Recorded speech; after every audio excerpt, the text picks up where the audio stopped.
મુખ્યમંત્રી ભૂપેન્દ્ર પટેલે ગાંધીનગરમાં ત્રિદિવસીય ગુજરાત સેમી કનેક્ટ કોન્ફરન્સનો પ્રારંભ કરાવ્યો. 1000 કરોડના MOU કરાયા. અમેરિકા, તાઇવાન, નેધરલેન્ડ, જાપાન સહિત 80 પ્રતિષ્ઠિત ફેકલ્ટીએ પ્રેઝન્ટેશન રજૂ કર્યું. ગુજરાતમાં UCCની આવશ્યકતા ચકાસવા અને કાયદાનો મુસદ્દો તૈયાર કરવા રચાયેલી કમિટીના અધ્યક્ષ રંજના દેસાઈ અને સમિતિના સભ્યોએ મુખ્યમંત્રી ભૂપેન્દ્ર પટેલ સાથે ગાંધીનગરમાં મુલાકાત યોજી. કેન્દ્રીય ગૃહમંત્રી અમિત શાહ 9 માર્ચથી 2 દિવસ ગુજરાતની મુલાકાતે આવશે. અડાલજ ત્રિમંદિર ખાતે દાદા કન્વેન્શન સેન્ટરમાં બાર કાઉન્સિલના શપથ સમારોહમાં આપશે હાજરી. જલારામ બાપા સામેની ટિપ્પણીનો વિવાદ વધુ ઉગ્ર બન્યો. રાજકોટમાં રઘુવંશી સમાજના લોકોએ સ્વામિનારાયણ મંદિર સામે કર્યું વિરોધ પ્રદર્શન. ગાંધીનગરમાં ગૌણ સેવા પસંદગી કચેરી સામે ઉમેદવારો દ્વારા CCE ગ્રુપ A નું પરિણામ અને ગ્રુપ B ની પરીક્ષાની તારીખ જાહેર કરવા માટે ઉગ્ર રજૂઆત કરવામાં આવી. જમ્મુ કાશ્મીરના બારામુલામાં પોલીસ ચોકી પર ગ્રેનેડ હુમલો. સુરક્ષા દળના જવાનો દ્વારા આસપાસના વિસ્તારોમાં સર્ચ ઓપરેશન કરાયું.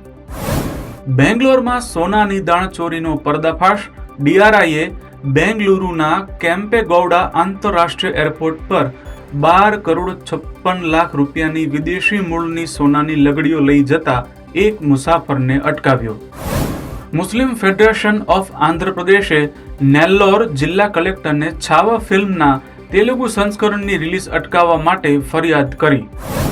ભારતીય હવામાન વિભાગની આગાહી મુજબ દિલ્હી NCRમાં આગામી 2 દિવસ 20 થી 30 કિલોમીટર પ્રતિ કલાકની ઝડપે પવન ફૂંકાશે. મણિપુરમાં ભૂકંપના આંચકા અનુભવાયા. રિક્ટર સ્કેલ પર તેની તીવ્રતા 4.1ની નોંધાઈ. કામજોંગ વિસ્તારમાં લોકો ભયભીત બન્યા. ભૂકંપનું કેન્દ્ર બિંદુ જમીનમાં 60 કિલોમીટર નીચે હોવાનું અનુમાન. ભારતના વિદેશ મંત્રી ડોક્ટર S જયશંકરે બ્રિટનના પ્રધાનમંત્રી સ્ટીર કાર્મર સાથે મુલાકાત કરી. બંને દેશો વચ્ચે દ્વિપક્ષીય આર્થિક સહયોગ અંગે ચર્ચા કરી.